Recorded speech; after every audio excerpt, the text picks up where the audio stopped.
The 12 beings sat around a table made of black stone that floated in empty space. Each one looked different from the others. Some had many arms, some had scales, and one looked like it was made of liquid metal. They were the Galactic Council, and they had ruled the galaxy for 10,000 years. Council Leader Vex 9 spoke first. His voice sounded like breaking glass. "We have a problem. The Zephyrians refuse to give us their world." The other council members made angry sounds. The Zephyrians lived on a planet full of rare crystals that could power starships for 100 years. The council wanted those crystals. "They are too peaceful," said Councillor Thrak, whose red eyes glowed in the dark. "They will not fight us, but they will not give us what we want either." "Then we make them fight," said Vex 9. "We find someone else to do it for us." This was how the council always worked. They never fought their own wars. Instead, they found other species to fight for them. They would lie to these species, make them angry, and then point them at their enemies. When the fighting was over, the council would take what they wanted from whoever was left. Councillor Zara floated above her chair. She looked like a giant jellyfish made of blue light. "Who can we use this time? The Karathi are busy fighting the Vex colonies, the Wanderer. Fleets are too far away. What about the humans?" asked Thrak. The room went quiet. All 12 council members turned to look at a large screen that showed a blue and green planet. Earth, home to 8 billion humans. Vex 9 made a sound like laughing, but it was cold and mean. Humans. Yes, they might work. The council had been watching humans for 50 years. At first, they thought humans were just another weak species, but then they saw how humans fought. When humans got angry, they did not stop. They did not give up. They fought until they won, or until they died. "They are violent," said Councillor Mora, whose body looked like it was made of moving shadows. "But they are also stupid. They fight each other more than they fight their real enemies." "That is perfect," said Vex 9. "Stupid and violent is exactly what we need." The council pulled up files about humans. They read about human wars, human weapons, and human anger. What they saw made them excited. Humans had fought wars for thousands of years. They fought with sticks and stones, then with metal swords, then with guns that could kill from far away. Now they had weapons that could destroy whole cities with one blast. But what really interested the council was how humans fought. Other species fought for food or territory. Humans fought for ideas. They would die for things that did not even exist, like honor or freedom or revenge. "Look at this," said Thrak, pointing at the screen. "Humans once fought a war that lasted 4 years and killed 50 million of them. They called it a world war, and they did it twice." "Why did they fight?" asked Zara. "Someone killed one of their leaders," said Thrak. "One person died, and they turned it into the biggest war their planet had ever seen." Vex 9's eyes lit up. This was perfect. If humans would fight such big wars over small things, they would definitely fight over something big. "So we give them something big to fight about," said Vex 9. "We make them think the Zephyrians hurt them. We make them angry. Then we point them at the Zephyrian homeworld." Councillor Drix spoke up. His voice was deep and slow. "Are we sure this will work? Humans are far from Zephyrian space. It will take them months to get there." "That is even better," said Vex 9. "It will give them time to get angrier. Human anger grows stronger over time, like a fire that feeds on itself." The council began to plan. They would make it look like Zephyrians had attacked a human ship. They would create fake evidence. They would make sure humans found the evidence and got angry. "What kind of attack?" asked Mora. "A colony ship," said Vex 9. "Humans get very angry when someone hurts their families. We will make it look like Zephyrians destroyed a ship full of human families." The council worked for hours. They created fake radio signals that sounded like human voices calling for help. They built fake ship parts that looked like they came from a human colony ship. They even made fake bodies that looked human but were not real. Then they put all of this fake evidence near a human patrol route. They made sure human ships would find it within a few days. "When humans find this," said Vex 9, "they will be so angry they will want to destroy every Zephyrian in the galaxy." And when they do, said Thrak, we will take the crystal planet for ourselves. The other council members agreed. This plan was perfect. Humans would do all the fighting.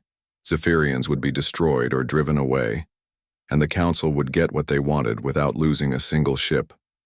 But there was one thing the council did not know about humans, something that would make their perfect plan turn into their worst nightmare. Humans did not just get angry, they also got suspicious, and when humans got suspicious, they started asking questions. They started looking for answers. They started finding truth.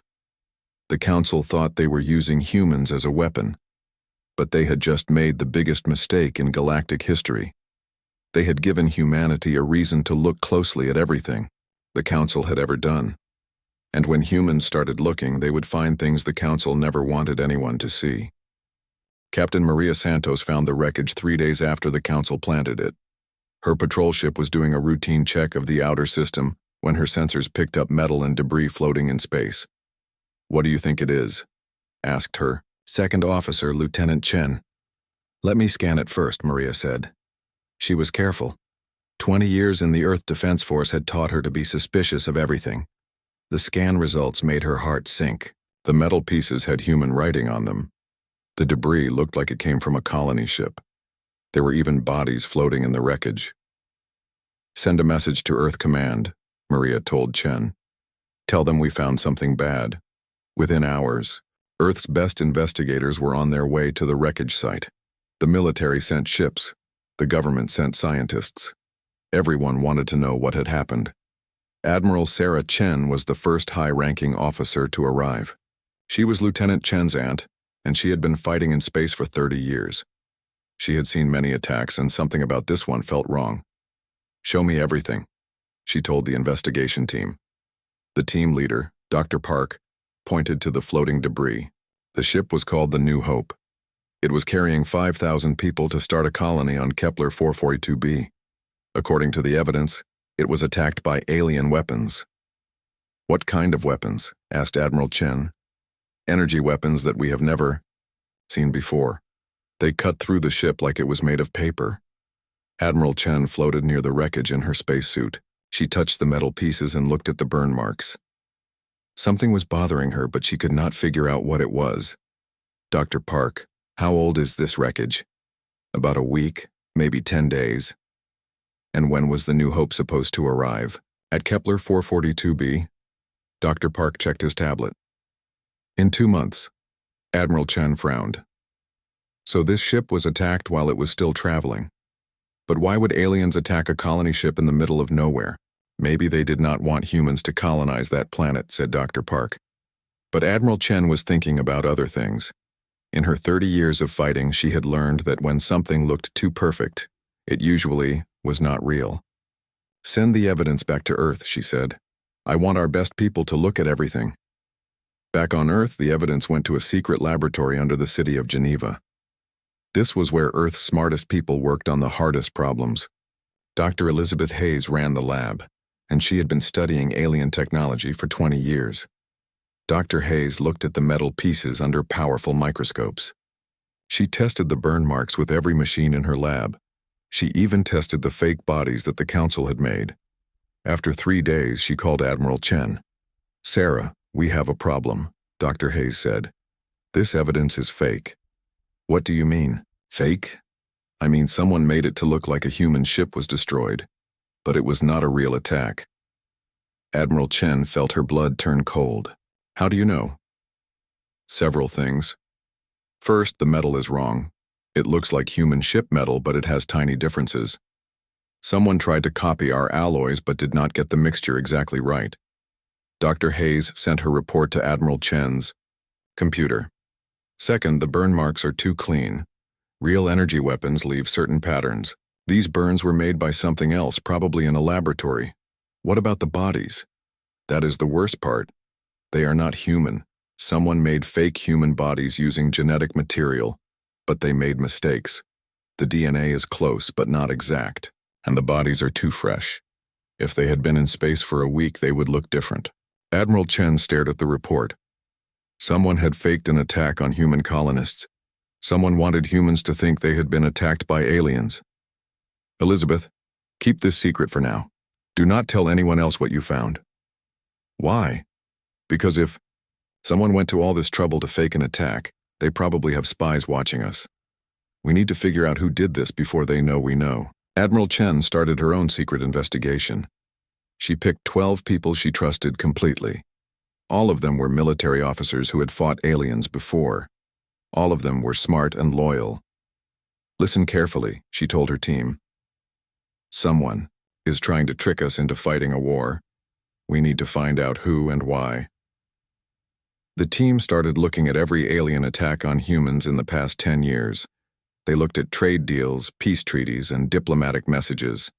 They looked at everything. What they found was shocking. Admiral, said Colonel Torres, one of her investigators, look at this pattern. Torres showed her a star map with red dots marking every place humans had fought aliens in the past decade. Every single fight started the same way. Humans found evidence that aliens had attacked us first. Then we fought back. Then the aliens we fought disappeared or were destroyed. What happened to their planets? Asked Admiral Chen.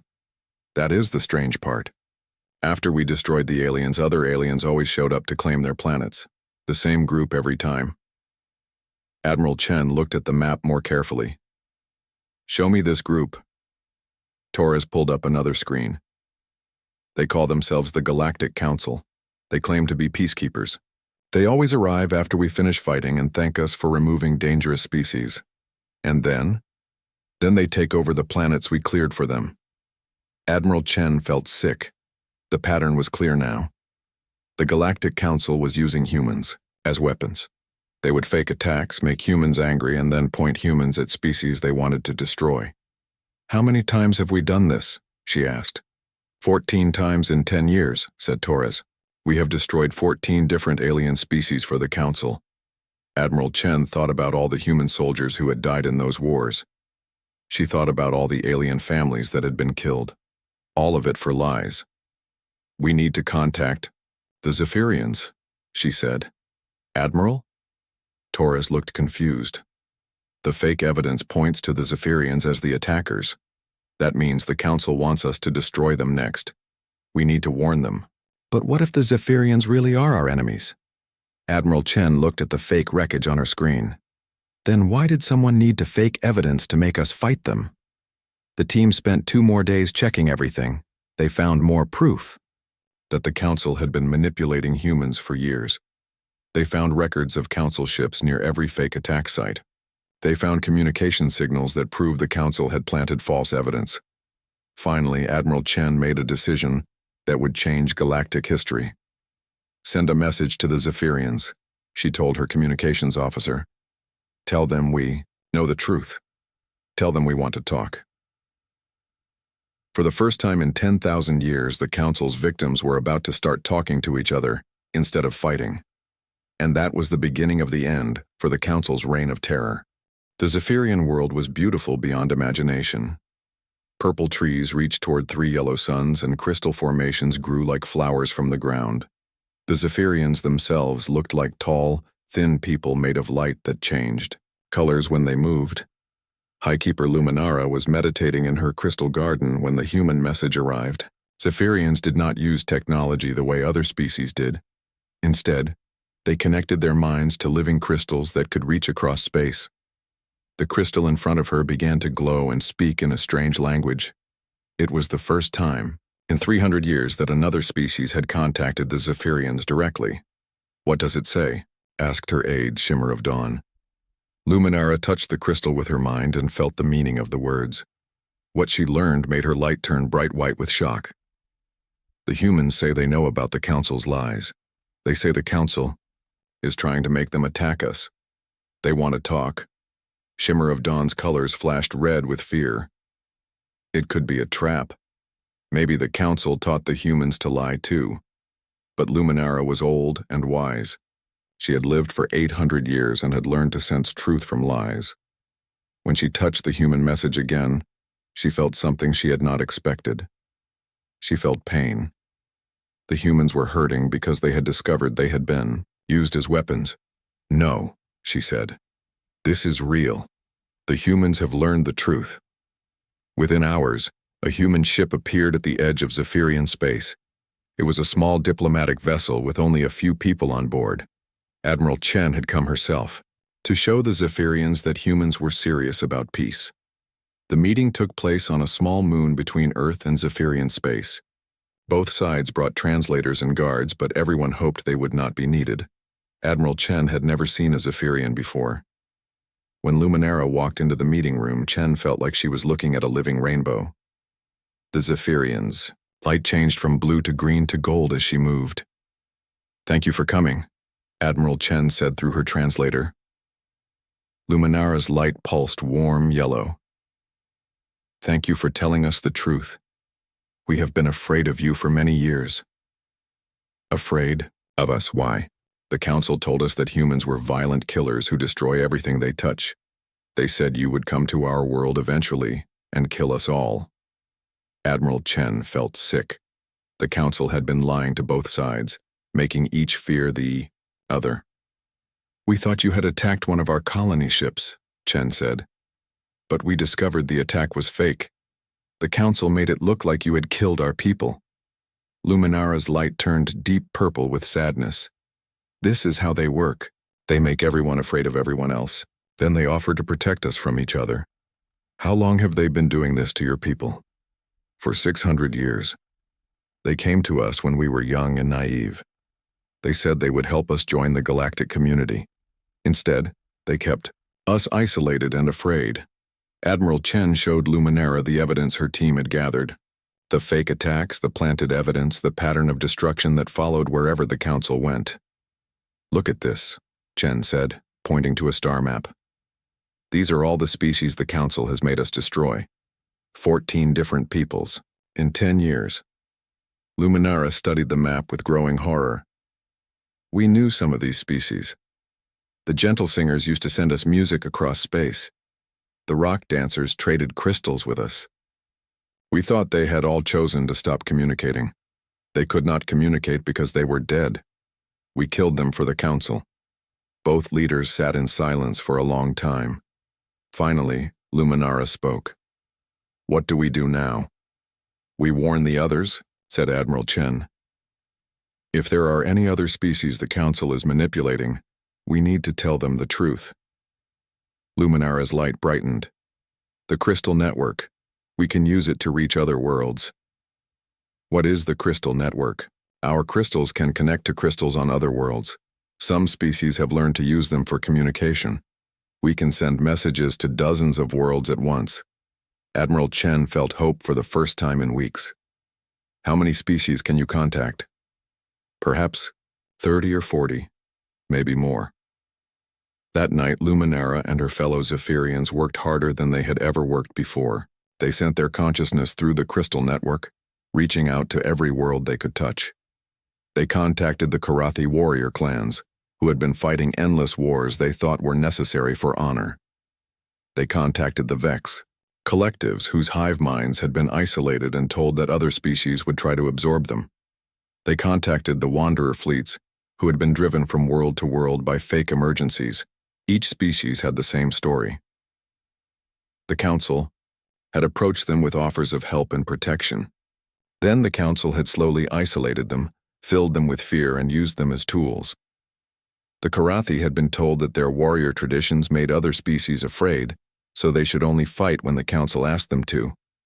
The Vex had been convinced that their hive minds were dangerous to individual species, so they should stay away from everyone else. The Wanderers had been given false reports of disasters and wars that forced them to keep moving and never settle down.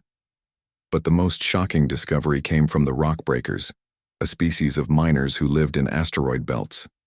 They had been secretly providing metal and crystals to the Council for 200 years. In return, the Council protected them from aggressive species who might steal their resources. But there were no aggressive species, the Rockbreaker leader told Admiral Chen through the crystal network. Every species the Council said was dangerous turned out to be peaceful. The Council was protecting us from people who never wanted to hurt us. As the truth spread through the crystal network, something amazing happened. Species that had been afraid of each other for centuries started talking directly. They shared stories, compared experiences, and realized they had all been victims of the same lies. The Karathi warriors discovered that the Vex collectives were not trying to absorb other minds. They were trying to share knowledge and art. The Wanderer fleets learned that most worlds would welcome peaceful visitors, not attack them. The Gentle Singers found out that other species loved their music and had been trying to contact them for years. Within 1 week, the Crystal Network connected more species than the Council had controlled in 1,000 years, and every single one of them was angry. Admiral Chen stood in the communication center on the Zephyrian moon, watching messages flow between dozens of worlds. For the first time in galactic history, the Council's victims were working together instead of fighting each other. "How many species are connected now?" she asked Luminara. The Zephyrian's light pulsed with excitement. 47 species across 68 star systems, and more are joining every day. "What do they want to do?" Luminara's light turned bright gold. "They want justice. They want to stop the Council from hurting anyone else. And they want you to help them do it." Admiral Chen smiled. Humanity had started this search for truth alone. Now they had an army of allies who had all been hurt by the same enemy. The Council had made their greatest mistake. They had given the galaxy a reason to unite. The Council was having an emergency meeting. For the first time in 10,000 years, their perfect system was falling apart. "How did this happen?" Vex 9 screamed at the other Council members. His glass-like voice was so angry it hurt to listen to. The humans were supposed to attack the Zephyrians, not talk to them. Counselor Thrax's red eyes were dim with worry. "Our spies report that 47 species are now working together. They are sharing information about everything we have done." "Impossible," said Counselor Mora, her shadow body rippling with fear. "We kept them all separated. We made them afraid of each other." "Not anymore," said Drix in his slow, deep voice. "The Zephyrian Crystal Network has connected them all. They are talking directly now." Vex 9 slammed his metal hand on the floating table. "Then we destroy the Crystal Network." "We tried," said Thrak. "We sent 3 battle fleets to attack Zephyrian. Space, they never made it." "What do you mean they never made it?" Thrak showed them a battle report on the main screen. "The humans taught the other species their fighting tactics. Karathi warriors hid in asteroid fields and ambushed our ships. Vex collectives coordinated perfect attacks using hive mind strategy. Wanderer fleets appeared from nowhere and disappeared before we could fight back." "But our technology is better than theirs," said Mora. "Our technology is designed to fight primitive species one at a time," said Drix. "We are not prepared to fight 47 species working together using human military tactics." The Council had been rulers for so long they had forgotten how to actually fight wars. For thousands of years they had used other species to do their fighting, while they stayed safe behind their defenses. Now those same species were coming for them, and the Council did not know what to do. "What about our client species?" asked Vegan. "The ones who still serve us?" Thrak's eyes grew even dimmer. "Most of them have joined the rebellion. The ones who have not joined are asking questions. They want to know why we never told them about the other species." This was the Council's worst nightmare. Their entire empire was built on lies and fear. When the lies were exposed, there was nothing left to hold their empire together. Meanwhile, the alliance was growing stronger every day. Admiral Chen had become the unofficial military commander of the United Species. She was teaching alien warriors human tactics that had been developed over thousands of years of warfare. "The key is not to fight fair," she told a meeting of alien military leaders. "The Council expects us to attack them directly. Instead, we hit their supply lines, their communication centers, and their support systems." War Chief Krex of the Karathi raised one of his 4 arms. "My warriors are eager for battle. When do we attack their homeworlds?" "We do not attack their homeworlds," said Admiral Chen. "We make it impossible for them to rule. We free every species they control. We cut off their trade routes. We make them so busy defending themselves that they cannot attack anyone else." The Vex collective speaker buzzed with electronic voices. "This strategy requires precise coordination. Our hive minds can help synchronize attacks across multiple star systems. Perfect, said Chen, and the Wanderer fleets can hit targets and disappear before the Council can respond. Luminara's light pulsed with approval. The crystal network will coordinate everything. No matter how far apart we are, we can communicate instantly. The first major battle happened in the Rigel system, where the Council had a huge military base. The base was supposed to be impossible to attack because it was surrounded by minefields and defense stations, but the Alliance did not attack the base directly. Instead, they attacked everything the base needed to survive. Wanderer ships destroyed. The supply convoys bringing food and fuel to the base. Karathi warriors planted bombs on the automated mining stations that provided raw materials. Vex collectives hacked into the computer systems and turned the defense stations against each other. Within 2 weeks, the mighty Council base was helpless. The soldiers inside were hungry and running out of fuel. Their weapons did not work because the computer systems were corrupted. Their communication arrays had been destroyed by their own defense stations.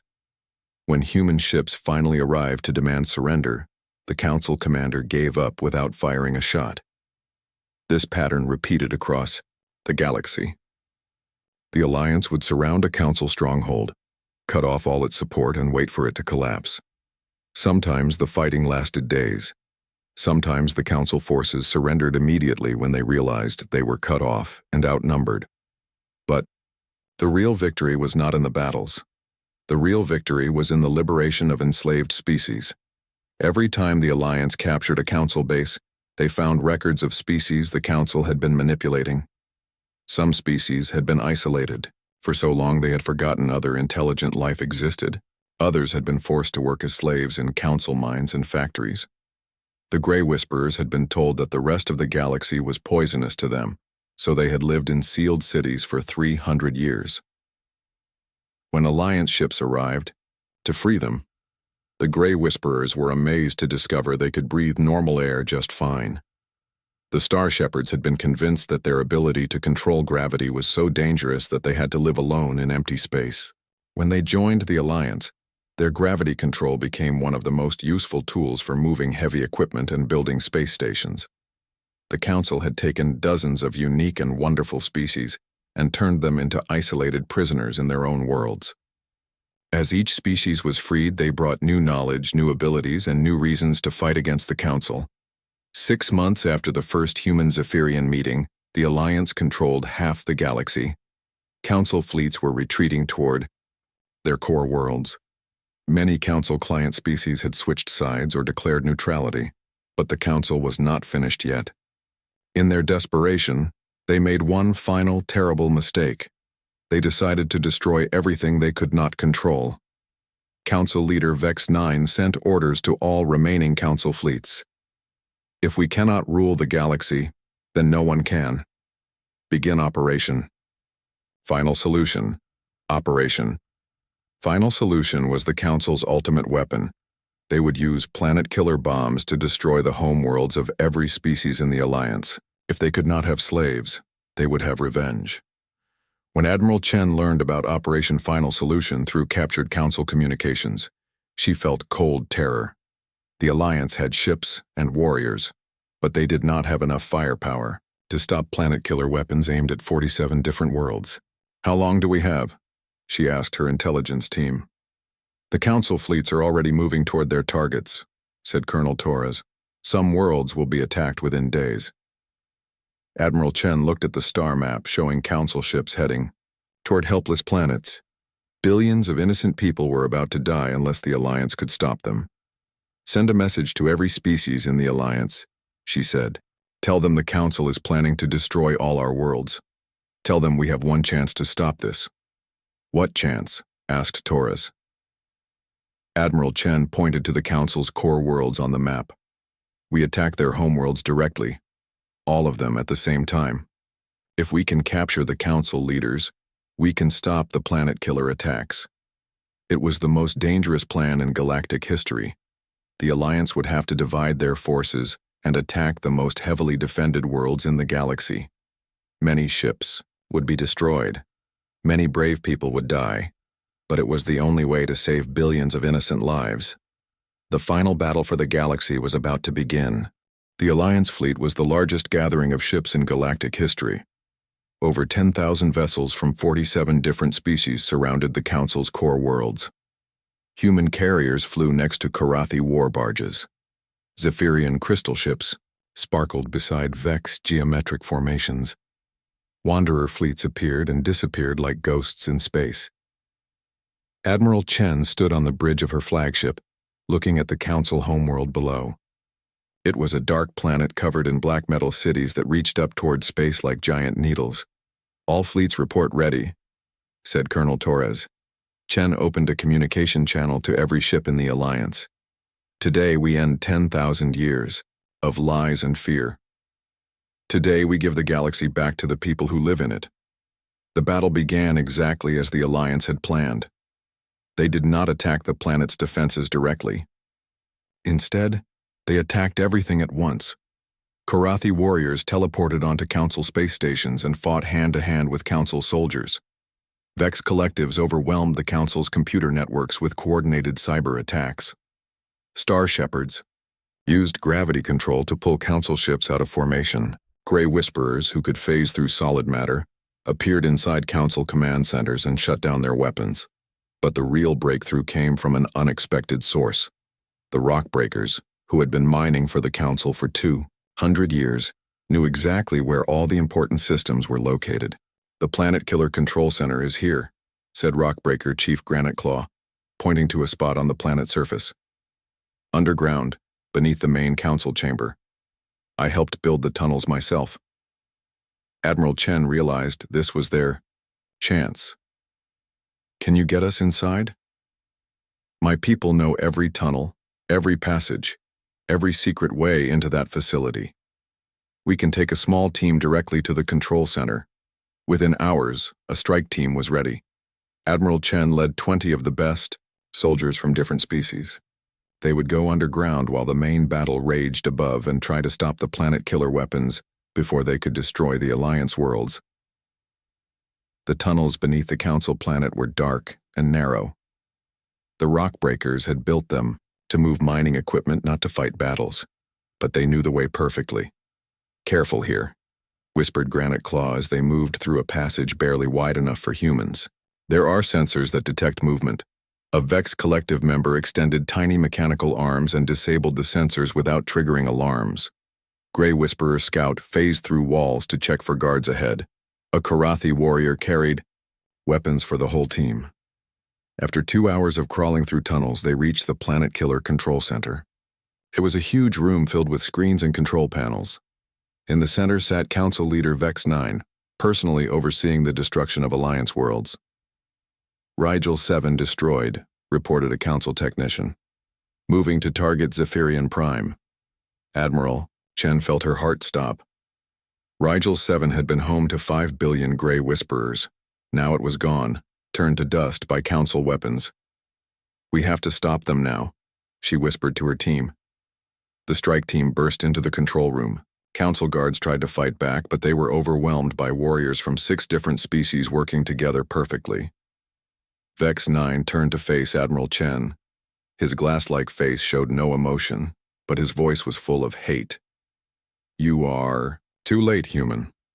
Half your Alliance worlds are already destroyed. Soon there will be nothing left but us." "It's over," said Admiral Chen. "Surrender now, and we'll show mercy." Vex 9 made a sound like breaking glass. "Mercy?